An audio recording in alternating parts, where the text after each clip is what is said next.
Hey everybody, Chris here. Welcome to another episode of Cardboard Dragon Reviews. Today we are taking a look at a new release. This is Telestrations After Dark.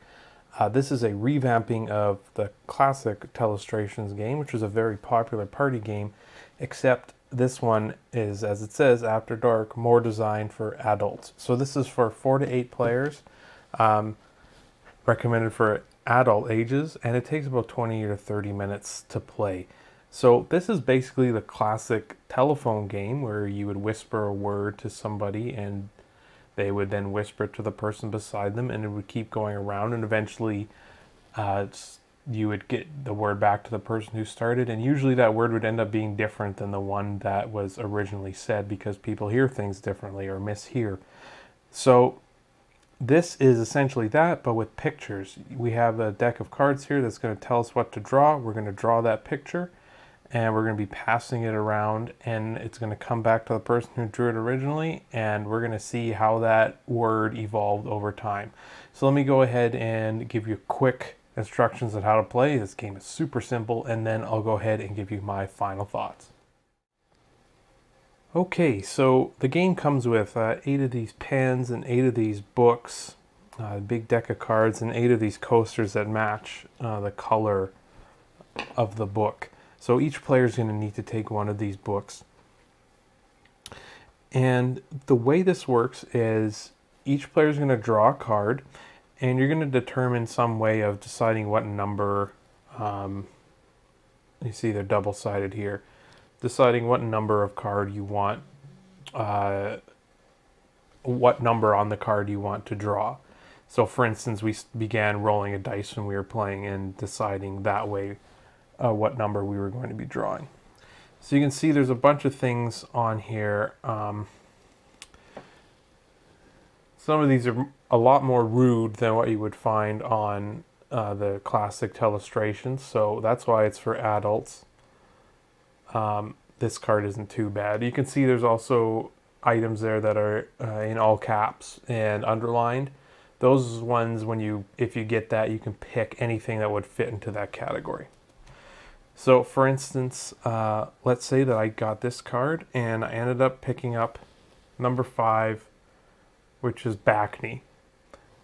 And that's another thing with this game. You kind of need to know, I guess, modern lingo a little bit. Back knee is back pimples, basically, and that often happens to people who use steroids. So what I would do, I have my name on my card here. I'll write my word down, and then we will all start at the same time, and you can use a time limit if you want. I suggest you do, or else it kind of drags a bit. People are taking too long, especially for people like me who are terrible at drawing, and this is about as good as they can do here. So this is what I drew. Now, you're not allowed to write numbers or letters. You can have symbols on there. I tried to draw this muscle guy with his shirt off and a bunch of pimples on his back, and I tried to indicate that we were looking at the back pimples by this symbol here. So then what I would do is I would flip to the next page and hand it to the person beside me, either going clockwise or counterclockwise, but always we have to decide that around what direction we're going in. And they would get this, and they wouldn't have anything written here, but they would then, all at the same time, we would look at the picture that was handed to us. We'd try to guess what that person was drawing. So this person might have known what I said, that back knee is caused by steroids, and they might have thought that I had meant steroids. So they would write their guess, and then again we would pass this to the person on our left again, who would see this word, and then they would attempt to draw it. So here we have, and again, I apologize, my drawings are terrible, but that's kind of makes the game a little fun, I guess. We have a needle going into a giant arm here.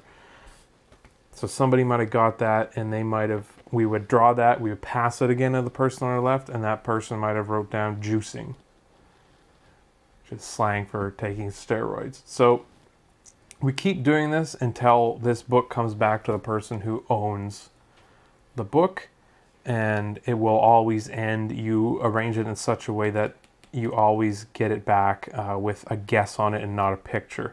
So if you're playing with an odd number of people, you basically skip ahead a step here, and you would hand them the book one turn earlier than you normally would, so you end up with this back at you. Okay, so that's basically how the game works, and then you just go back one at a time and you kind of tell the story of what happened here. We started with this and we went through and we ended up at juicing at the end. And that's the funny part of the game, is you see how things go, and you'll see people draw some pretty crude things that you wouldn't have expected them to draw, such as if you're playing with your mother. So then you can do some scoring, and you can do a friendly version where you just give points based on what pictures you liked, which is kind of lame. The competitive scoring is a little more interesting for me. The guesser earns a point if their guess matches a secret word or a previous guess. Sketchers earn a point if their sketch helps the guesser make a match. And if this word matches the word at the very end, that's a point for the person whose book this is. You play over 3 rounds. Whoever has the most points at the end wins. So there's no real differences between this and Telestrations other than these cards, which are a lot more vulgar. So other than that, let me go ahead and give you my final thoughts on this game. Okay, final thoughts time for Telestrations. So I never played the older version of Telestrations before. It was always on my radar as something that I wanted to buy. But I never got around to it. And then this version came out, and I picked it up pretty quickly because I knew my family would like it. Indeed, this is basically a more vulgar version of the game Telestrations. So it is not for younger players, I don't think. I saw somebody online say that this is like a PG version of Telestrations. If you want to explain to your child what autoerotic asphyxiation is, I mean, go ahead. To me, that's not PG, so I wouldn't go that far in saying this is a PG version of this game. This is definitely an adult version of this game. There's some very vulgar things in here, so you have to keep that in mind. Depending on who you're playing with, that might not be okay. With my group, it was hilarious. You know, when my sister passes me a card and looks at me and smiles, and I look at her book and it says finger bang, and I'm looking at that, and the person I'm going to have to pass my book to, the picture I'm drawing for, is for my mother. You know, it's pretty ridiculous and it's pretty funny, but it's not going to be for everybody. For us, it's totally fine, and it was a great time. This game is definitely better if you have more players, just because there's more chances for the word to get screwed up as it goes, and there's more funny pictures for you to see.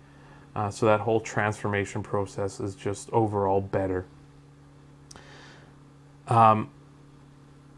I hope that they make this deck available for people who already own Telestrations to make a separate purchase.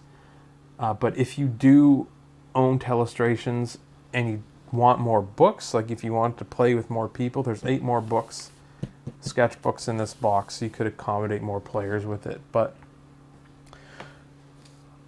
otherwise, I hope that they make this available separately for people to be able to pick up if they're interested in that. Component wise, it's pretty good. These eraser deals are kind of not so great, but I mean, you can get around that pretty easily with some paper towel and some rubbing alcohol.